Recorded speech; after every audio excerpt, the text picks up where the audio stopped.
നമസ്കാരം. ഇന്നത്തെ പത്രവിശേഷത്തിലേക്ക് എല്ലാവർക്കും സ്വാഗതം. എല്ലാവർക്കും നല്ലൊരു ദിവസം ആശംസിക്കുകയാണ്. പക്ഷേ വാർത്തകളൊന്നും അത്രമാത്രം ശുഭകാര്യമായ വാർത്തകളല്ല.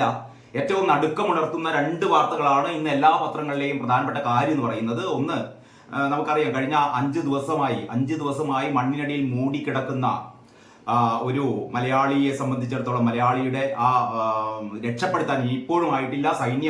ഇന്ന് രാവിലെ സൈന്യം എത്തുമെന്നാണ് അറിയുന്നത്. സൈന്യം പുറപ്പെട്ടിട്ടുണ്ട്. അപ്പൊ സൈന്യത്തിന്റെ സഹായത്തോടെ മണ്ണുമാറ്റൽ പ്രക്രിയ കർണാടകയിൽ നടക്കുമെന്ന് പ്രതീക്ഷിക്കുന്നു. അങ്ങനെ അർജുനെ രക്ഷപ്പെടുത്താനാവുമെന്നാണ് ഈ 6-ാം ദിവസത്തെയും പ്രതീക്ഷ. നിർണായകമായ മണിക്കൂറുകളാണ് നമുക്ക് മുമ്പിലുള്ളത്. ഇത് സോഷ്യൽ മീഡിയയിലൊക്കെ കഴിഞ്ഞ ദിവസം സോഷ്യൽ മീഡിയയിൽ കണ്ടത് നമ്മുടെ CP റാഷിദ് ഈ പ്രവചനങ്ങളൊക്കെ ഈ തെരഞ്ഞെടുപ്പ് സംബന്ധിച്ച പ്രവചനങ്ങളൊക്കെ നടത്തി സോഷ്യൽ മീഡിയ താരമായ റാഷിദിന്റെ ഫേസ്ബുക്ക് പോസ്റ്റ് കണ്ടു. കാരണം കർണാടകയിൽ ഇങ്ങനെ ഒരു സംഭവം ഉണ്ടായിട്ട് ഒരു 6 വരി ദേശീയപാതയിലാണ് മണ്ണിടിഞ്ഞത്. അത് 6-ാം ദിവസമായിട്ടും അല്ലെങ്കിൽ 5 ദിവസം പിന്നിട്ടിട്ടും അത് മാറ്റാൻ കഴിയുന്നില്ലല്ലോ. നമ്മൾ ഇത്രമാത്രം ഇത്രമാത്രം പുരോഗതി നേടിയിട്ടും ഒരു മണ്ണിടിച്ചിൽ എത്ര വലിയ മണ്ണിടിച്ചിലാലും കാരണം അവിടേക്ക് വരാൻ നമ്മുടെ കേരളത്തിലൊക്കെ ഈ ഇടുങ്ങിയ റോഡുകളുള്ള മലഞ്ചെരിവുകളിലൊക്കെ ഏറ്റവും വലിയ ഈ പറയുന്ന പ്രകൃതിക്ഷോഭങ്ങൾ ഉണ്ടായിട്ട് അല്ലെങ്കിൽ ഈ ഉരുൾപൊട്ടലുകൾ ഉണ്ടായിട്ട് ഒക്കെ നമുക്കറിയാം. ഈ കഴിഞ്ഞ വർഷവും അതിന് മുമ്പത്തെ വർഷവും ഒക്കെ ഇടുക്കിയിലും പരിസര പ്രദേശങ്ങളിലൊക്കെ ഉണ്ടായി ഉരുൾപൊട്ടലിനുള്ളിൽ പെട്ടെന്ന് തന്നെ നമുക്ക് രക്ഷാപ്രവർത്തനം നടത്താൻ കഴിഞ്ഞിരുന്നു. പക്ഷെ കർണാടകയിൽ അത് കഴിഞ്ഞിട്ടില്ല. അതെന്തുകൊണ്ടാണ് എന്ന് ആകുലപ്പെടുകയാണ് CP റാഷിദ്. അതുപോലെ തന്നെ ജിതിൻ കെ ജേക്കബിന്റെ ഒരു ഫേസ്ബുക്ക് പോസ്റ്റ് കണ്ടു.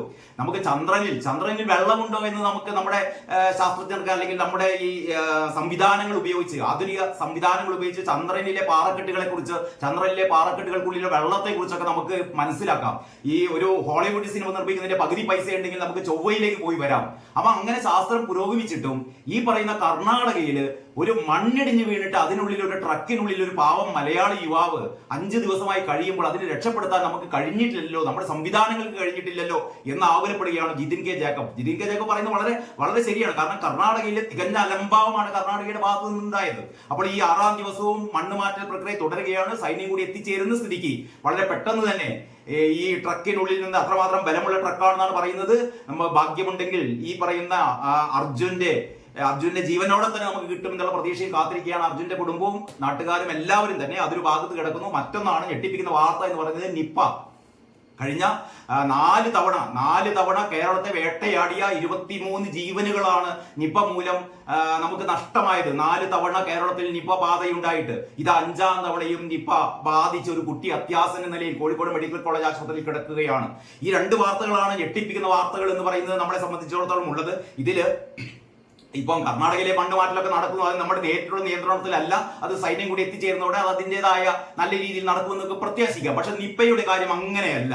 കാരണം നിപ്പയെ സംബന്ധിച്ചിടത്തോളം ആരോഗ്യ വകുപ്പ് മന്ത്രി നമുക്ക് നേരത്തെ തന്നെ തെളിഞ്ഞിട്ടുള്ളതാണ്. നമ്മുടെ ആരോഗ്യ വകുപ്പ് എന്ന് പറയുന്നത് ഏറ്റവും കഴിവുകെട്ട ഒരു മന്ത്രിയും, ഞാൻ വീണ്ടും പറയട്ടെ, ഈ വീണ ജോർജ് എന്ന് പറയുന്ന മന്ത്രിക്ക് ആരോഗ്യ വകുപ്പ് കൈകാര്യം ചെയ്യാനുള്ള അതിനുള്ള ഒരു പ്രാപ്തിയുമില്ല. ഓരോ നാൾക്ക് നാൾ നമ്മുടെ ഈ പകർച്ചവ്യാധികൾ പെരുകിക്കൊണ്ടിരിക്കുകയാണ്. നമുക്കൊക്കെ അറിയാം. ആരോഗ്യരംഗത്തുള്ളവരൊക്കെ ഉത്കണ്ഠപ്പെടുന്നു. സമയാസമയത്തിന് ഇവിടെ ശുചീകരണ പ്രവർത്തനം നടക്കാത്തത് കൊണ്ട്, മഴക്കാല മുന്നൊരുക്കങ്ങൾ നടക്കാത്തത് കൊണ്ട്, ഇതുകൊണ്ടൊക്കെ തന്നെ വ്യത്യസ്ത രീതിയിലുള്ള പകർച്ചവ്യാധികൾ പെരുകിക്കൊണ്ടിരിക്കുകയാണ്. ഈ പകർച്ചവ്യാധികൾ പെരുകുന്നതിന്റെ കൂടെയാണ് ഇപ്പോഴത്തെ നിപ കൂടി വരുന്നു.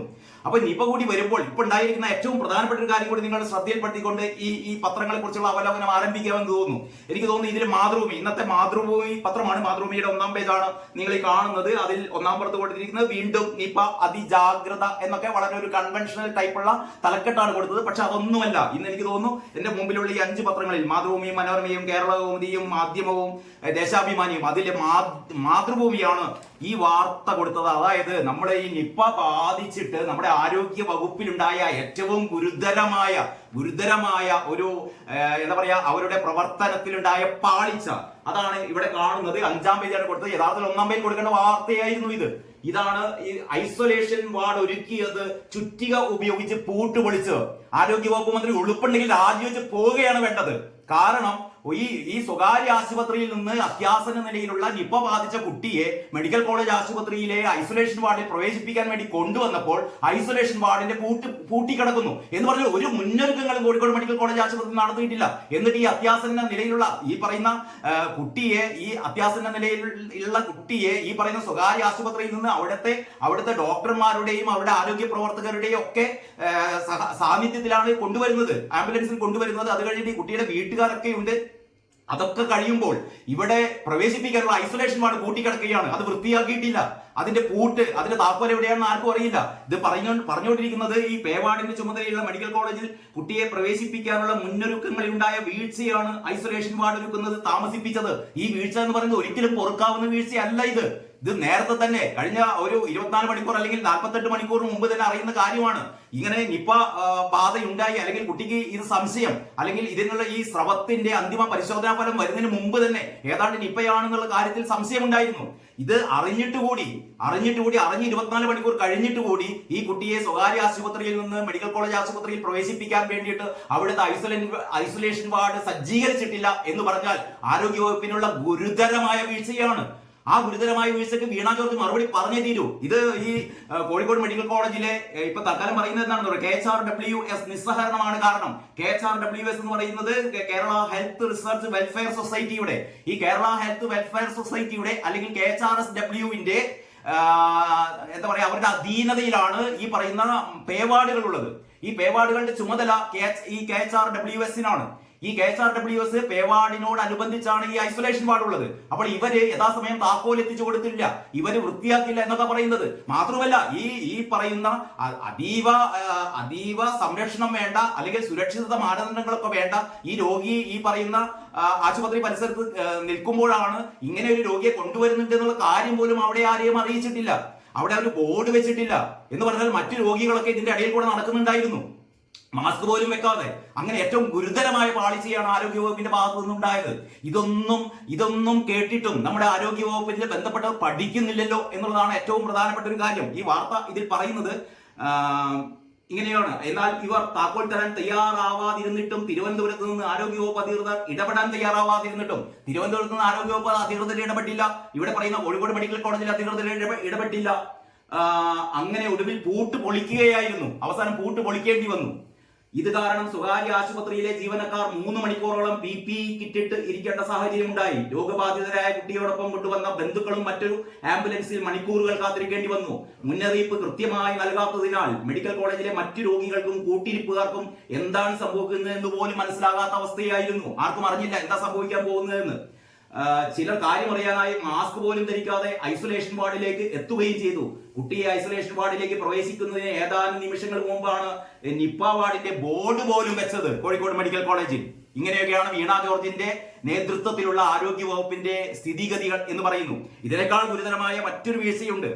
ആ വീഴ്ചക്ക് ആരെയാണ് കുറ്റപ്പെടുത്തേണ്ടതെന്ന് അറിയില്ല. കാരണം ആ വാർത്ത നമുക്ക് മലയാള മനോരമയിൽ വായിക്കാം. മലയാള മനോരമയിലാണ് ആ വാർത്ത ഏറ്റവും മികച്ച രീതിയിൽ തന്നെ കൊടുത്തിട്ടുള്ളത്. അതായത് നിപ ബാധയുണ്ടായിട്ട് 5ാം തവണ നിപ ബാധയുണ്ടാകുന്നു. ആദ്യത്തെ നിപ ബാധയുണ്ടാകുന്നത് 2018 2018 19 21 23 അങ്ങനെ മൊത്തം 23 വിലപ്പെട്ട ജീവനുകളാണ് നമുക്ക് നഷ്ടമായത്. ഇപ്പോഴും നമുക്കറിയില്ല എന്താണ് നിപ്പയുടെ ഉറവിടം, നിപ്പ വൈറസിന്റെ ഉറവിടം എന്താണെന്ന് ഇപ്പോഴും നമ്മൾക്ക് അറിയില്ല. ഇതിനു വേണ്ടിയിട്ടുള്ള ഗവേഷണങ്ങൾ, ഇതിനു വേണ്ടിയിട്ടുള്ള പരിശോധനകൾ ഇതുവരെ ആരോഗ്യവകുപ്പിന്റെ നേതൃത്വത്തിൽ നിന്നും ഉണ്ടായിട്ടില്ല. ആരോഗ്യവകുപ്പ് മന്ത്രിക്ക് പണ്ട് കുവൈത്തിൽ തീ പിടിച്ചപ്പോൾ അവിടെ പോകാത്തതിന്റെ വിഷമായിരുന്നു, അവിടെ പോകാൻ പറ്റാത്തതിന്റെ വിഷമായിരുന്നു. ഇവിടെ കർണാടകയിൽ ഒരു പാവം മനുഷ്യൻ മണ്ണിനടിയിൽ കിടക്കുന്നു, അവിടെ ഒന്ന് പോയിക്കൂടെ എന്ന് സോഷ്യൽ മീഡിയയിൽ ആൾക്കാർ ചോദിക്കുന്നുണ്ട്. അങ്ങനെ അപഹാസ്യയായ ഒരു ആരോഗ്യവകുപ്പ് മന്ത്രി, ആ മന്ത്രിയുടെ നേതൃത്വത്തിൽ നടക്കുന്ന ഒട്ടും എന്താ പറയാ നമുക്ക് ഒട്ടും യോജിക്കാനാവാത്ത കാര്യങ്ങളാണ് ആരോഗ്യവകുപ്പിൽ നടക്കുന്നത്. ഈ വാർത്തയിൽ പറയുന്നു, മനോജ് കടമ്പാടിന്റെ ഒരു വാർത്തയാണ്. ഉറവിടം തേടി 6 വർഷം. മലയാള മനോരമയിൽ മനോജ് കടമ്പാട് തയ്യാറാക്കിയ വാർത്തയാണ്. ഉറവിടം തേടി 6 വർഷം കൃത്യമായ മുന്നറിയിപ്പ് നൽകാൻ സാധിക്കാതെ ആരോഗ്യവകുപ്പ്. ഇത് കാരണം ആരോഗ്യവകുപ്പിന് മുന്നറിയിപ്പ് നൽകാൻ കഴിയുന്നില്ല. ഇപ്പം പറയുന്നത് പഴങ്ങൾ തിന്നരുത്, അല്ലെങ്കിൽ ഈ പറയുന്ന വവ്വാലുകളൊക്കെ കടിച്ച പഴങ്ങൾ തിന്നരുത് എന്ന് ഒട്ടും എത്രമാത്രം അതിന്റെ സാങ്കത്യമുണ്ട് എന്നൊന്നും നമുക്കറിയില്ല. കാരണം ഉറവിടം അറിയില്ലല്ലോ. ഈ വാർത്തയിൽ പറയുന്നത്, സംസ്ഥാനത്തെ നിപ്പ സ്ഥിരീകരിച്ച് 6 വർഷം കഴിഞ്ഞെങ്കിലും വൈറസിന്റെ ഉറവിടം കണ്ടെത്താൻ ഇനിയും സാധിച്ചിട്ടില്ല. ഇതാണ് നമ്പർ 1 ആരോഗ്യ കേരളം എന്ന് പറയുന്നത്. 2018 ആദ്യമായിട്ട് നിപ വരുന്നത്. അത് കഴിഞ്ഞിട്ട് 6 വർഷം പിന്നിടുന്നു. 6 വർഷം പിന്നിട്ടിട്ടും എന്താണ് ഈ പറയുന്ന മരുന്ന് പോലും ഇല്ലാത്ത, അല്ലെങ്കിൽ ചികിത്സാ സംവിധാനങ്ങളില്ലാത്ത, എങ്ങനെ ചികിത്സിക്കണമെന്ന് അറിയാത്ത ഈ പറയുന്ന നിപ വൈറസ് അത്യന്തം അപകടകാരിയായ ഈ നിപ വൈറസിന്റെ സാന്നിധ്യം എങ്ങനെയാണ്? സാന്നിധ്യം അറിഞ്ഞെങ്കിലല്ലേ മുൻകരുതലുകൾ എടുക്കാൻ പറ്റുള്ളൂ. അത് ഇതുവരെ 6 വർഷമായിട്ട് ഇത് അന്വേഷിച്ച് കണ്ടെത്താൻ, ഇതിനാവശ്യമായ സംവിധാനങ്ങൾ ഒരുക്കാൻ നമ്മുടെ ആരോഗ്യ വകുപ്പിന് പറ്റിയിട്ടില്ല. എന്നിട്ട് നമ്മൾ മേനി പറഞ്ഞു നടക്കുന്നു. ഓരോ പ്രാവശ്യവും എന്തെല്ലോ ചില ഒരുക്കങ്ങളുടെയൊക്കെ പേരിൽ, അല്ലെങ്കിൽ സജ്ജീകരണങ്ങളുടെയൊക്കെ പേരിൽ എത്രയോ ആശുപത്രികൾക്ക് എ സർട്ടിഫിക്കറ്റ് കിട്ടിയിരിക്കുന്നു, ഗുണനിലവാര സർട്ടിഫിക്കറ്റ് കിട്ടിയിരിക്കുന്നു എന്നൊക്കെ പൊങ്ങച്ചം പറയുന്ന കൂട്ടത്തിൽ ഇങ്ങനെയുള്ള ഏറ്റവും വലിയ തിരിച്ചടികളെ കുറിച്ച് നമ്മൾ ബോധവാന്മാരാകുന്നില്ല എന്നുള്ളതാണ് ഏറ്റവും ഖേദകരമായ വസ്തുത. ഈ റിപ്പോർട്ടിൽ പറയുന്നത് സംസ്ഥാനത്ത് നിപ്പ സ്ഥിരീകരിച്ച് 6 വർഷം കഴിഞ്ഞെങ്കിലും വൈറസിന്റെ ഉറവിടം കണ്ടെത്താൻ ഇനിയും സാധിച്ചിട്ടില്ല. അതിനാൽ രോഗവ്യാപനത്തെക്കുറിച്ച് കൃത്യമായ മുന്നറിയിപ്പുകൾ നൽകാൻ സാധിക്കാതെ കുഴങ്ങുകയാണ് ആരോഗ്യ വകുപ്പ്. സംസ്ഥാനത്ത് 2018 മെയ് 5 ആദ്യം നിപ്പ റിപ്പോർട്ട് ചെയ്തത്. അന്ന് 23 പേർക്ക് രോഗം ബാധിച്ചു. മരിച്ചത് 21 പേർ. 2 പേരാണ് അതിനെ അതിജീവിച്ചത്. 2 പേർ വൈറസിനെ അതിജീവിച്ചു. വവ്വാലിൽ നിന്നാകാം വൈറസ് പകർന്നത് എന്ന അനുമാനത്തിൽ പഴങ്ങൾ കഴിക്കുമ്പോൾ സൂക്ഷിക്കണം എന്ന മുന്നറിയിപ്പാണ് ആദ്യം നൽകിയത്. 6 വർഷം കഴിഞ്ഞിട്ടും അതേ മുന്നറിയിപ്പ് ആവർത്തിക്കുകയാണ്. എന്താണ് അതിന്റെ അടിസ്ഥാനം എന്ന് പോലും അറിയില്ല. എന്നിട്ട് പറയുന്നു, മലേഷ്യ, ബംഗ്ലാദേശ്, ബംഗാൾ എന്നിവിടങ്ങളിൽ നിപ്പ കണ്ടെത്തിയതിന് പിന്നാലെ വൈറസിന്റെ ഉറവിടം എവിടെയാണെന്ന് കണ്ടെത്താൻ അവിടുത്തെ ആരോഗ്യ നിരീക്ഷകർക്ക് സാധിച്ചിരുന്നു. നമുക്ക് സാധിച്ചില്ല. ഇത് ഈ സർക്കാരിന്റെ കഴിവുകേട് തന്നെയാണ്. രോഗ നിരീക്ഷണത്തിൽ കേരളം ഏറെ പിന്നിലാണെന്നാണ് 4 തവണത്തെ നിപ്പ ബാധയും വ്യക്തമാക്കുന്നത്. മാത്രമല്ല, എല്ലാ തവണയും രോഗം കണ്ടെത്തിയത് സ്വകാര്യ ആശുപത്രിയിലായിരുന്നു എന്നതും സർക്കാർ സംവിധാനങ്ങളുടെ മികവിനെ ചോദ്യം ചെയ്യുന്നു.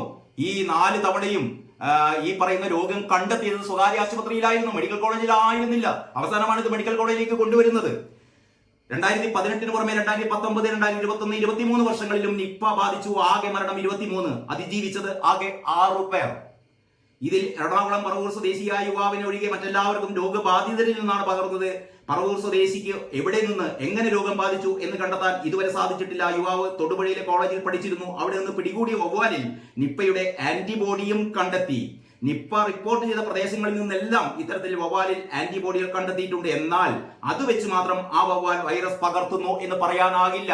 വവ്വാലിൽ ആന്റിബോഡി, ഈ പറയുന്ന നിപ്പയുടെ ആന്റിബോഡി വൈറസ് ഈ പറയുന്ന വവ്വാലുകളുടെ ശരീരത്തിൽ നിന്ന് കണ്ടെത്തിയാൽ തന്നെ അതിൽ നിപ്പയുടെ വൈറസ് വവ്വാലുകൾ പരത്തുന്നു എന്ന് പറയാൻ പറ്റില്ല എന്നാണ് ഇത് സംബന്ധിച്ച വിദഗ്ധർ പറയുന്നത്.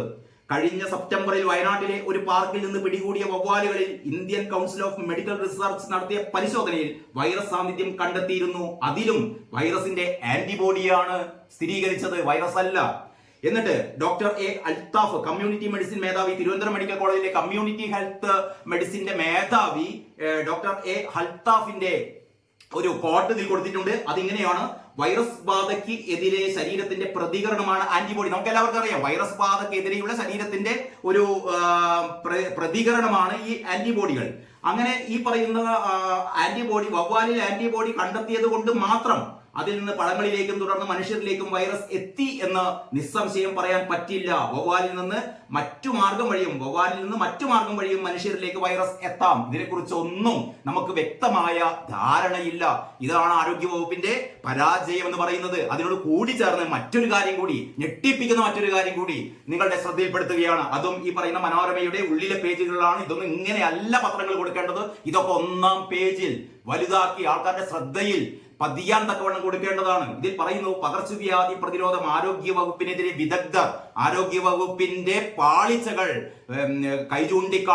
വിരൽ ചൂണ്ടി കാണിക്കുന്നത് ഇടതുപക്ഷ സഹയാത്രികർ തന്നെയാണ്. അതാണ് ഏറ്റവും പ്രധാനപ്പെട്ടവർ. ഡോക്ടർ ബി ഇക്ബാൽ ഉൾപ്പെടെ. തിരുവനന്തപുരം വാർത്തയാണ്: സംസ്ഥാനത്ത് പകർച്ചവ്യാധികൾ നിയന്ത്രിക്കുന്നതിൽ ആരോഗ്യ വകുപ്പ് പരാജയമാണെന്നും രോഗ കണക്കുകൾ പൂഴ്ത്തുകയാണെന്നും ആരോഗ്യ വിദഗ്ധർ വിമർശിച്ചു. ആരൊക്കെയാണെന്നറിയോ? CPM അംഗവും മുൻ ആസൂത്രണ ബോർഡ് അംഗവുമായ ഡോക്ടർ ബി ഇക്ബാൽ, പിന്നെ മുൻ മുഖ്യമന്ത്രി സി അച്യുതമേനോന്റെ മകനും പ്രശസ്ത പൊതുജനാരോഗ്യ ഗവേഷകനുമായ ഡോക്ടർ വി രാമൻകുട്ടി, രാജ്യാന്തര ആരോഗ്യ ഏജൻസികളിൽ ദീർഘകാലമായി പ്രവർത്തിക്കുന്ന കോൺഗ്രസ് ഭാരവാഹി ഡോക്ടർ എസ് എസ് ലാൽ കോൺഗ്രസിന്റെ ഭാരവാഹിയാണ് എന്നൊക്കെ പറഞ്ഞിട്ട് എസ് ലാലിനെ മാറ്റി നിർത്തണ്ട. അദ്ദേഹം ഏറ്റവും കൃത്യമായി കാര്യങ്ങൾ അവലോകനം ചെയ്യുന്ന, കാര്യങ്ങൾ തുറന്നു പറയുന്ന കോൺഗ്രസ്സുകാരനായതുകൊണ്ട് പറഞ്ഞുകൂടാന്നുണ്ടോ? അങ്ങനെയുള്ള ഡോക്ടർ എസ് എസ് ലാൽ കഴിഞ്ഞ TV ചർച്ചയിലൊക്കെ വന്നിരുന്നിട്ട് ഈ കാര്യങ്ങൾ വളരെ സൂക്ഷ്മമായി അവലോകനം ചെയ്തിരുന്നു. ആരോഗ്യ വകുപ്പിന് ഇപ്പോൾ സംഭവിച്ചുകൊണ്ടിരിക്കുന്ന തകരാറുകളെ കുറിച്ച്, അല്ലെങ്കിൽ ഈ ഒട്ടും ഇതിന്റെ ശ്രദ്ധയില്ലായ്മയെ കുറിച്ച് ഡോക്ടർ എസ്.എസ്. ചൂണ്ടിക്കാട്ടിയിരുന്നു. എന്നിട്ട് പറയുകയാണ്, പകർച്ചവ്യാധികളുടെയും അല്ലാത്ത രോഗങ്ങളുടെയും ഇരട്ട ഭാരം പേറുന്ന സമൂഹമായി കേരളീയ സമൂഹം, കേരളത്തിലെ ജനങ്ങൾ മാറിയിരിക്കുന്നു എന്ന് പറഞ്ഞാൽ പകർച്ചവ്യാധികൾ അല്ലാത്ത രോഗം ഒരു ഭാഗത്ത് പിടിമുറുക്കുകയാണ്. ഏതൊക്കെയാണ്? അതായത് പ്രമേഹം, രക്താർബുദം, പ്രമേഹം, ക്യാൻസർ, ശ്വാസകോശ രോഗങ്ങൾ തുടങ്ങി പകർച്ചവ്യാധികളല്ലാത്ത രോഗങ്ങൾ ഒരു ഭാഗത്ത് പിടിമുറുക്കുമ്പോൾ ഇഭാഗത്തത പകർച്ചവ്യാധി രോഗങ്ങൾ എന്തൊക്കെയാണ്? പനി തുടങ്ങിയ വിവിധ തരത്തിലുള്ള പനികൾ, അതിൻ്റെയൊക്കെ കൂടെയാണ് ഇപ്പോൾ നിപ ബാധയും തുടങ്ങിയ വർദ്ധിച്ചു വരുന്നു. പകർച്ചവ്യാധികൾ കൂടിയാകുമ്പോൾ പ്രശ്നം രൂക്ഷമാകും. ഇത് പ്രതിരോധിക്കുന്നതിന് കർമ്മ പദ്ധതി നടപ്പാക്കണമെന്നും അദ്ദേഹം ആവശ്യപ്പെട്ടു. Doctor SS. ലാൽ ആവശ്യപ്പെടുകയാണ്, ഇക്ബാൽ ആവശ്യപ്പെടുകയാണ്, രാമൻകുട്ടി ആവശ്യപ്പെടുകയാണ്. കേരളത്തിന്റെ ആരോഗ്യ മാനേജ്മെന്റിനെ കുറിച്ച് പറഞ്ഞിട്ട് കാര്യമില്ലെന്നാണ് ഡോക്ടർ വി രാമൻകുട്ടിയുടെ അഭിപ്രായം. വളരെ മികച്ചതെന്ന് അവകാശപ്പെടുന്ന ആരോഗ്യ സംവിധാനത്തിന് ചേർന്ന കാര്യങ്ങളെല്ലാം നടക്കുന്നത് എന്നും അദ്ദേഹം പറയുന്നു. ഡോക്ടർ വി രാമൻകുട്ടി പറയുന്നു. ആരോഗ്യമന്ത്രിയുടെ പത്രസമ്മേളനങ്ങളിൽ ആരോഗ്യ മെഡിക്കൽ വിദ്യാഭ്യാസ ഡയറക്ടർമാരെ കാണാത്തത് എന്തുകൊണ്ടാണെന്ന് ഡോക്ടർ എസ്.എസ്. ലാൽ ചോദിച്ചു. Doctor SS. ലാലിന്റെ ചോദ്യം വളരെ പ്രസക്തമാണ്. ഈ ആരോഗ്യമന്ത്രി പത്രസമ്മേളനം നടത്താറുണ്ട്. ഈ ആരോഗ്യമന്ത്രിക്ക് ഈ പറയുന്ന രോഗങ്ങളെ കുറിച്ച് അല്ലെങ്കിൽ ആരോഗ്യ അവസ്ഥയെ കുറിച്ച് എന്താണ് അറിയുക? ആരോഗ്യമന്ത്രി കൂടെ കൂട്ടേണ്ടത് ആരോഗ്യവകുപ്പ് ഡയറക്ടർമാരെ, ആരോഗ്യവകുപ്പിന്റെ മെഡിക്കൽ വിദ്യാഭ്യാസ ഡയറക്ടർമാരെ, മെഡിക്കൽ വിദ്യാഭ്യാസ ഡയറക്ടർമാരെ കൂട്ടിയാണ് പത്രസമ്മേളനം നടത്തേണ്ടത്. ഇവർക്കാണ് കാര്യങ്ങൾ അറിയാം. ഇവരാണ് ഡോക്ടർമാർ. ഈ ഡോക്ടർമാരെ കൂടാതെ ആരോഗ്യമന്ത്രി എഴുതിയിട്ട് കേരളം ഇങ്ങനെ കുതിച്ചു ഉയരുകയാണ്. പിണറായി വിജയന്റെ വാഴ്ത്തുപാട്ടുകൾ പാടിക്കൊണ്ടിരുന്നാലൊന്നും കേരളം രക്ഷപ്പെടില്ല. ഇതാണ് പറയുന്നത്. Doctor SS. ലാൽ വളരെ പ്രസക്തമായ കാര്യമാണ് പറഞ്ഞത്.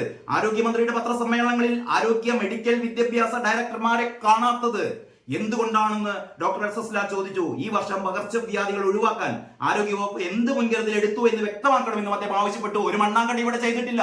ഇവിടെ മഴക്കാല പൂർവ്വ ശുചീകരണം കൂടി ഇവിടെ നടത്തിയിട്ടില്ല. എന്നിട്ട് ഇതിൽ പറയുന്നു, ആരോഗ്യ വിദഗ്ധൻ ആന്റണി ഫൗച്ചിയുടെ കൂടെയാണ് US-ൽ ട്രംപ് പോലും മാധ്യമങ്ങളെ കണ്ടിരുന്നത്. ഇതിൽ പറയുന്നത് എസ്.എസ്. പറയുന്ന ഏറ്റവും പ്രധാനപ്പെട്ട കാര്യമാണ്. അമേരിക്കയിൽ ആരോഗ്യ വിദഗ്ധൻ ആന്റണി ഫൗച്ചിയുടെ കൂടെയാണ് US-ൽ ട്രംപ് പ്രസിഡന്റ് ആയിരുന്ന കാലത്ത് ട്രംപ് ഈ പറയുന്ന മാധ്യമങ്ങളെ കണ്ടിരുന്നത് ഈ ആരോഗ്യ വിദഗ്ധൻ ആന്റണി ഫൗച്ചിയുടെ കൂടെയാണ്. കാരണം എന്താണ്?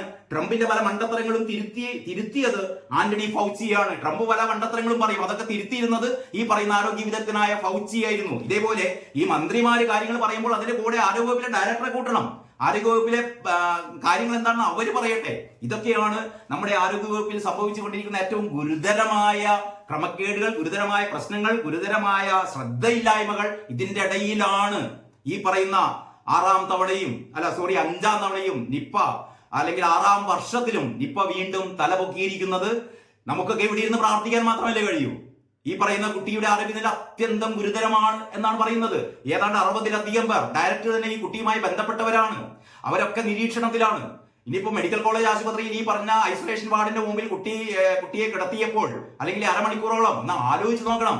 ഒരു ഇന്റൻസീവ് കെയർ യൂണിറ്റിൽ നിന്ന് കൊണ്ടുവരുന്ന ഒരു കുട്ടിയാണ്. ഇതിനെയാണ് പുറത്ത് മെഡിക്കൽ കോളേജിന് പുറത്ത് മഴയത്ത് ഈ പറയുന്ന ആംബുലൻസിൽ കുട്ടിയെ കിടത്തിയത്. ഇതൊന്നും ഒരു തരത്തിൽ നമുക്ക് അംഗീകരിക്കാവുന്ന അല്ലെങ്കിൽ പൊറുക്കാവുന്ന കാര്യങ്ങളല്ല എന്ന് മാത്രം ആരോഗ്യ വകുപ്പിനെ ഓർമ്മിക്കുകയാണ്, വീണ ജോർജിനെ ഓർമ്മിക്കുകയാണ്, പിണറായി വിജയനെ ഓർമ്മിക്കുകയാണ്, നമ്മുടെ സഖാക്കന്മാരെ ഓർമ്മിക്കുകയാണ്.